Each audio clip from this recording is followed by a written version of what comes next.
آج اگر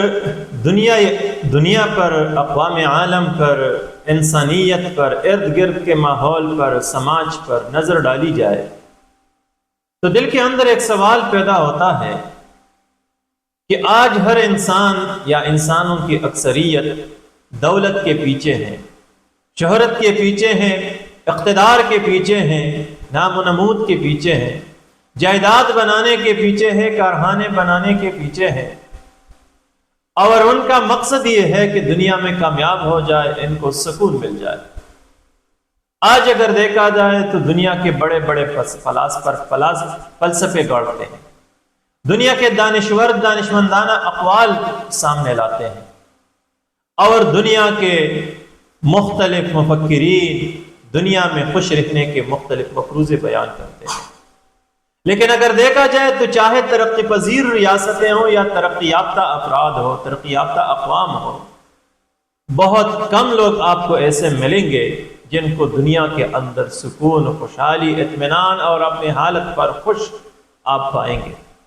اس کی وجہ کیا ہو سکتی ہے؟ اس کا سبب کیا ہو سکتا ہے کہ دنیا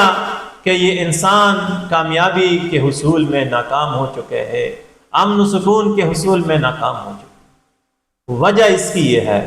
کہ رب کائنات کا فرمان ہے قُلْ نَهْبِطُوا مِنْهَا جَمِيعًا فَإِمَّا يَأْتِيَنَّكُم مِّنِّي هُدًى فَمَن تَبِعَ هُدَايَ فَلَا خَوْفٌ عَلَيْهِمْ وَلَا هُمْ يَحْزَنُونَ۔ رب کائنات نے حضرت آدم علیہ السلام اور بی بی حوا علیہ السلام کو دنیا میں بیچتے وقت یہ ارشاد فرمایا تھا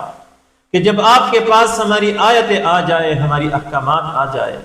اور جس نے اس پر عمل کیا تو ان کو نہ خزن و ملال ہوگا، نہ وہ افسردہ اور پریشان ہوں گے۔ تو مسئلہ حل ہو گیا۔ اگر دنیا کے دیگر فلسفوں کے اندر آپ خوشی چاہتے ہیں، اطمینان چاہتے ہیں، تو آپ ناکام ہوں گے، مایوس ہوں گے۔ رب کائنات کا فرمان ہے کہ اطمینان ہے، خوشی ہے، تو رب کائنات کے احکامات کے اطاعت میں ہے۔ لیکن بدقسمتی یہ ہے کہ اس وقت دنیا کے اندر ہم ان چند گنے چنے باغیوں کو، اللہ کے دین سے سرکش لوگوں کو ہم دیکھتے ہیں کہ خوشی کی زندگی گزارتے ہیں، لیکن اس کے مقابلے میں 90-95% سرکش اور باغیوں کی ذلیل زندگی ہم نہیں دیکھتے۔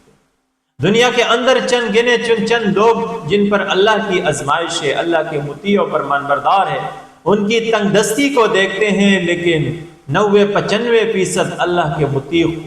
خوش اور پرسکون لوگوں کو ہم نہیں دیکھتے۔